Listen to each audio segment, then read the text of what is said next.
안녕하십니까. 새로운 한국을 위한 국민운동입니다. 새로운 한국을 위한 국민운동은 작년에 세월호 사태가 나고 나서 국가 혁신이 꼭 필요하고 그것을 위해서는 국민운동이 필요하다라는 인식으로 송월주 스님, 이종인 목사님, 이세준 변호사님, 김진현 전 장관님 등 사회 원로들이 중심이 돼서 만든 국민운동 기구입니다.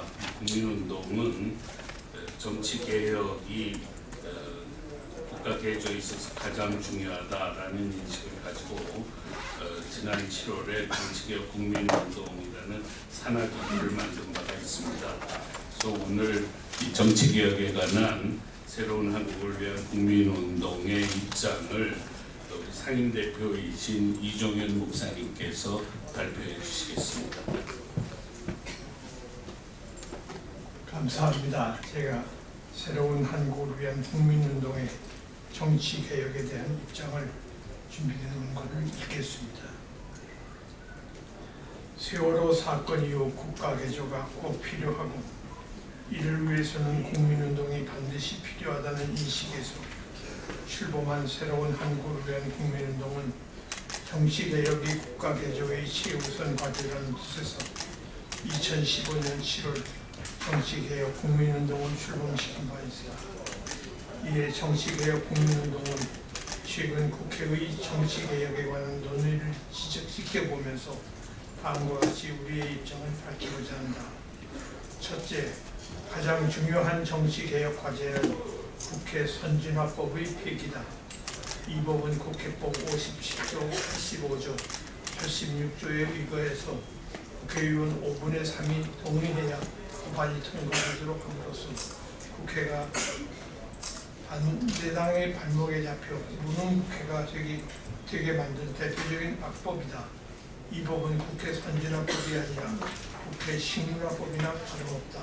따라서 현재 헌법재판소에 제소된 이 법안에 대한 현명한 판결이 나오지 않을 경우 유권자인 국민이 다음번 총선에서 현명한 주권 행사로 이 악법을 반드시 폐기시켜야 한다.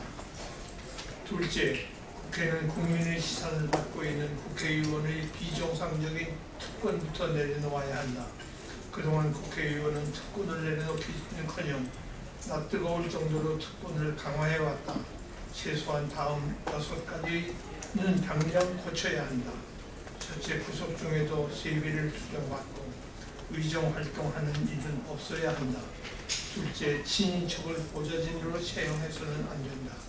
셋째, 국회의원만 유일하게 스스로 세비를 결정하는 현 제도를 고쳐야 한다. 넷째, 공식 세비 이외의 모든 비공개 활동비를 폐지해야 한다.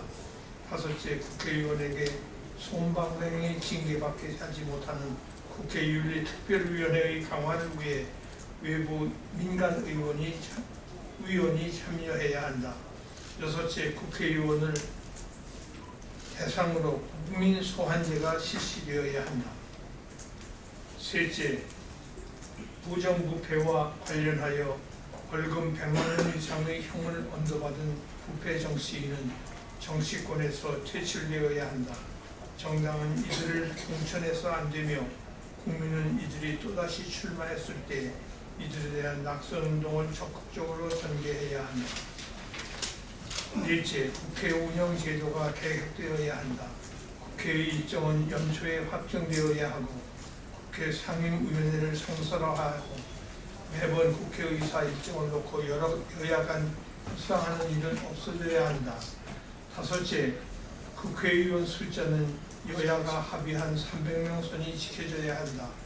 원칙적으로 표의 균가성의 최대한 실현되도록 선거구 확정이 이루어져야 하고 비례대표는 국회의 상평성 강화를 위해 숫자가 늘어나야 함에도 불구하고 그동안 정당이 비례대표직을 정치적으로 악용하여 정치자금의 통로로 만듦으로써 비례대표 증가가 국민의 강력한 반대에 부딪힌 것이 지금의 현실이다. 각 정당은 이 점을 반성하여 먼저 비례대표의 전문성을 높이고 선출과 과정을 투명하게 함으로써 비례대표 제도에 대한 국민의 신뢰부터 회복해야 한다. 여섯째, 국민에게 공천권을 돌려주어야 한다는 오픈 프라이머리의 명분이나 국회 및 정당 개혁을 위한 공천 개혁의 필요성이 다 같이 필요한 만큼 이 문제에 대한 정치권 및 학계의 심도 깊은 논의가 이루어져야 한다. 일곱째, 정치 제도의 개혁 못지않게 정치 형태의 개혁이 필요하다.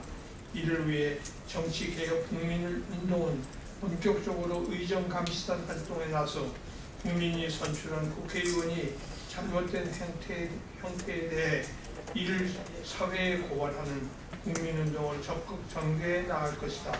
2015년 10월 6일 새로운 한국을 위한 국민운동 정치개혁 국민운동. 감사합니다. 혹시 질문이 있으면 받도록 하겠습니다.